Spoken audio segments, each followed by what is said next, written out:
Thank you, Juan, and good morning, everyone. So I'm going to talk today about the CHMP, the new CHMP-CVMP 3 hours working party. Please, can you go to the next slide? Oh, I have to, sorry. So I will start to give you a little bit of a background and just to put you a little bit in the context of this new 3 hours working party. Based on the latest statistics given by the European Commission, 10.4 million of animals are used every year. These latest statistics were done in 2019 and includes all member states, including Norway. So these 10.4 million of animals are used in basic research and applied research, but it also includes 1.8 million of animals which are used in regulatory testing, including quality control, so it means batch safety and potency testing, followed by toxicity studies and other safety testings, including also efficacy with 40.2%. Next slide, please. Yeah, I need to figure out that this is my role to change the slides. Okay. So you're probably aware of the Directive 2010 from the European Parliament and the Council. It really focuses on the 3R principles, and it puts the responsibility on the member states to ensure that in vivo animal studies should be replaced with alternative studies in vitro when possible.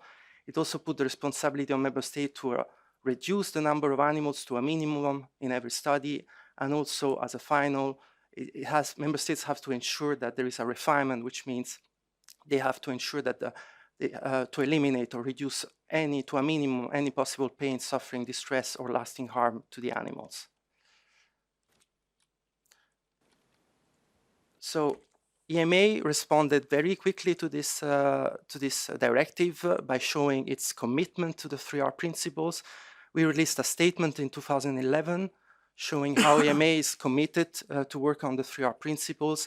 And as you will see, we also have a dedicated webpage showing all the guidelines and all the work which is being done in the area of 3Rs.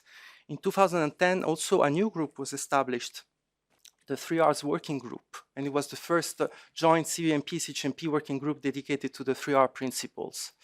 It has worked from 2010 until 2017, and you will find the latest report from the biennial report from 2016-2017. Unfortunately, in 2017, it has been put on hold because of BCP constraints at EMA due to Brexit and the relocation to the Netherlands, and then also because of the pandemic emergency. In the meantime, EMA has published a regulatory science strategy 2025, and it highlights core recommendations for the future, where it says that we need to leverage non-clinical models and 3R principles with specific actions to stimulate developers to use preclinical models, to refocus the role of the joint 3Rs working group to support the qualification of new approach methodologies, and also to develop clear guidance to encourage and prioritize the use of NAMs. So taking into account this regulatory science strategy, we have developed and created this new permanent working party, the joint 3Rs working party of CHMP and CVMP. It is a strategic and visible group, which is responsible to support the committees, CHMP and CVMP, to any related issues for 3Rs, but it also is responsible to supervise the activities and achieve the goals which are highlighted in the regulatory science strategies and the 3-year work plan of the non-clinical domain. Now, how it will work, it is a group of 6 people. It is a multidisciplinary group with human and veterinary expertise. And you see below, these 6 members will have a role in different areas of the working activities, but they will not work alone. They will work together with supporting groups like operational expert groups and drafting groups. And there will also be a European specialized expert community called ESEC on new approach methodologies, and this will help driving forward the agenda of the 3Rs working party. So here I reported the composition of the group. You see that there are 6 members coming from different NCAs across the EU. They have all non-clinical and quality expertise. They're coming from the human side or the veterinary side.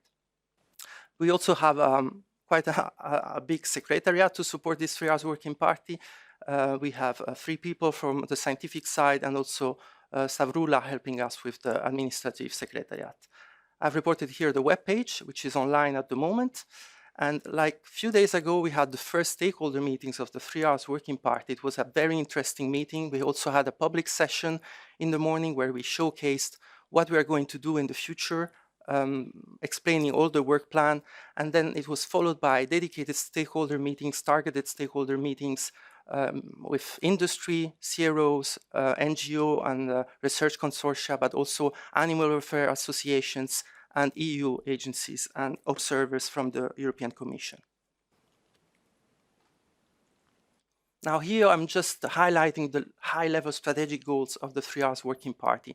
The main idea is to have visibility at EMA, so to assume a strategic role in the field of the 3 Rs and to start cooperating with all the stakeholders and international partners.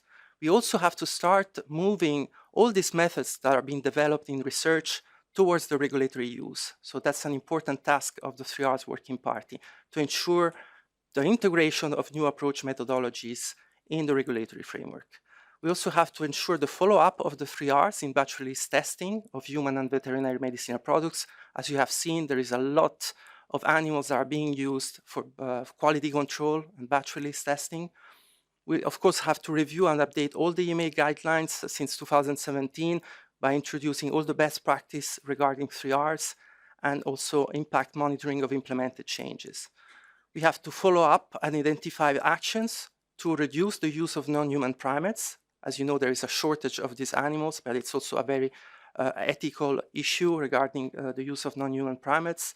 And we also have to follow up of actions following the European Parliament resolution, the recent one, which focused on accelerating the transition to innovation without the use of animals.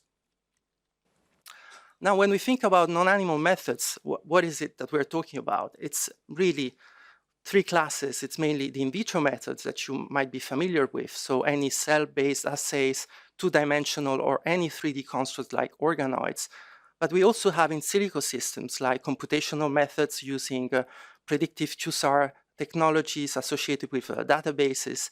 And we organ on chips. Organ on chips are maybe the most promising new approach methodologies for the future to replace animal studies.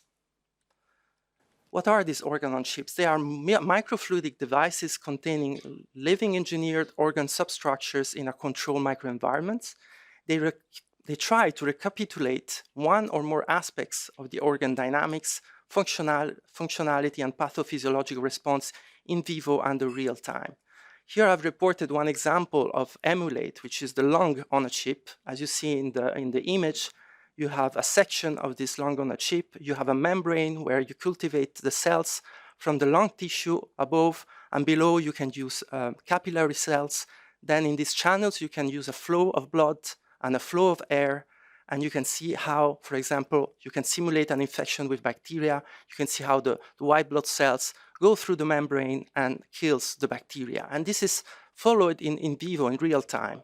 You can also use side chambers to perform vacuum system and contract and expand the membrane to simulate the dynamics of a lung organ. So organ-on-chips applications is not only about reducing animals, it's also about increasing predictivity of efficacy and safety of new potential medicinal products with the real goal of providing better medicines to patients. And I've reported here a list of how these organ-on-chips are being used now in literature and basic research. It really covers a vast area of research going from basic science to disease modeling, drug safety assessment, drug efficacy, PK modeling, clinical research, and personalized medicines. The main challenge of the 3 Rs Working Party is how to integrate all this science into the regulatory requirements, into the regulatory framework. We need to qualify these methods. So the main objective of the 3 Rs Working Party to go through a roadmap of qualification of these new approach methodologies. The first thing is to identify the most promising 3 Rs methods and interact with developers with the new 3 Rs ITF initiative that have been put by ITF and EMA 2 years ago. So we need to interact with them, understand what they are doing, guiding them through scientific advice and ITF, what is the best pathway to achieve qualification. But we need also to interact with international regulators to harmonize the views, because alone EMA cannot perform this. We need to talk to FDA and other regulators to define regulatory acceptance criteria. There is also the need to develop guidance to define these acceptance criteria. We need to develop trainings to provide this knowledge of 3R methods to all the assessors and showing all the best 3Rs practices across the EU network. And then we need to validate the 3Rs methods. So we need to demonstrate that the method is fit for purpose. It does what it's meant to be doing. And this has to be done with ERLEC-VAM, which is GRC centers in ISPRA. But then when it's validated, we need to qualify it for a specific context of use at EMA to replace a study requirement in the regulatory framework. And this can be done only with qualification advice, and of course that leads to a qualification opinion through the support of the Scientific Advice Working Party.